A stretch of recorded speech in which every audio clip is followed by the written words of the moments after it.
Hey, what's going on? Liron here. One of the issues that a lot of people seem to have with watercolor and painting could be looked at in general is how dark should you paint? And I mean this in the most general and generic way possible. Very often in the painting process, you may wonder, how dark should this shape be? How dark should I go? And we're going to put aside for a second value matching, because what if you don't want to paint just like the value you see, right? Maybe there is a different reason to use a different value. And I have been looking at a few watercolor painting videos trying to gather some questions that people commonly ask, and this one came up quite a bit. So let's address this. Now, the first thing, and I wrote it down for myself here, is to simply match, like I just mentioned. So if you're in doubt and you're uncertain of what value you should use, the go-to could be to just match the value you see.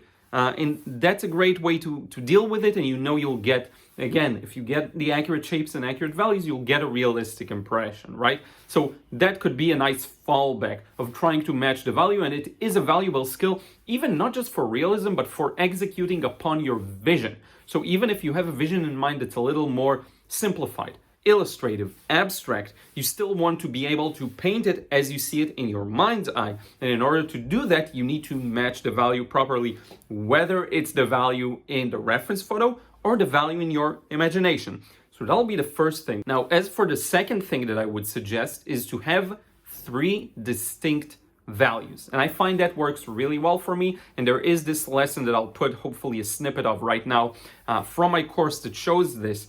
If you want to simplify a scene, it's a good habit to have 3 or maybe 4, could be as well, distinct values. What do I mean by that? I want it to be very clear for the viewer what the 3 values are. So let's say you're painting a scene, right? And you got an initial wash that's a little light. Maybe you used wet and wet, maybe you haven't. But after that, make sure, which is a mistake that a lot of people make, that the next value is at least enough, darker enough to distinct itself from the previous ones, right? That's the key thing I see here. Now you want to think ahead, right? Don't go too dark so that you're not left with room in the value range for the darkest darks. But at the very least, when you put the value in the next stage, make sure it's distinct from the previous one. It's a very common mistake to try and mix a darker value and end up with the same value as the previous wash. Then what you end up is just putting another layer on it. The best case is it just doesn't do anything. The worst case is you reawaken it. The impression is weak. So that's one more thing to pay attention to. Think in terms of 3 or 4. 4 is good because 3 means white, black, and middle. Now maybe you wanted to have a white, black, and a mid-light and mid-dark. So you have 2 values down the middle. And I would be very interested in you training to be able to mix that, right? The value scale and all of those good things. Now, as for the third way to determine how dark you should go. So that would be, and you can look at all of these as tips, or you can look at this just as ways to think about a painting process, right? But that would be to take into consideration composition. So what do I mean by that? If you look at the painting from afar, what do you need to paint in order for it to look good? Not necessarily as accurate as the reference photo, not necessarily, dark enough or light enough, but the impression that you're interested in. So what is composition? It's how you put all the elements together, right? Now, in the composition, we have the idea of the focal point. So maybe you want one point of the painting to be very distinct and be very bold, and the person looking at it has to notice that, right? So there, maybe you'll work a strong contrast. So then you start thinking about it high level, right? When you get to that point and you ask yourself, how dark should the shadow under the boat be, right? Well, is the boat a focal point? Maybe in that case, push the contrast to be stronger, right? And people sometimes ask me, is it a light value or a dark value that's responsible for being a focal point or an interest point? It's contextual. If everything is dark or most of the scene is dark, then a light spot may be something that will really attract the viewer's attention. Now, if everything is light, then the other way around, people will be directly attracted to that darkest point, right? So it is very contextual. But in any case, if you want to enhance that focal point, be it darkening or keeping things light, that's another thing you can take into consideration. Now, let's talk about one last thing, which is the unfocal point.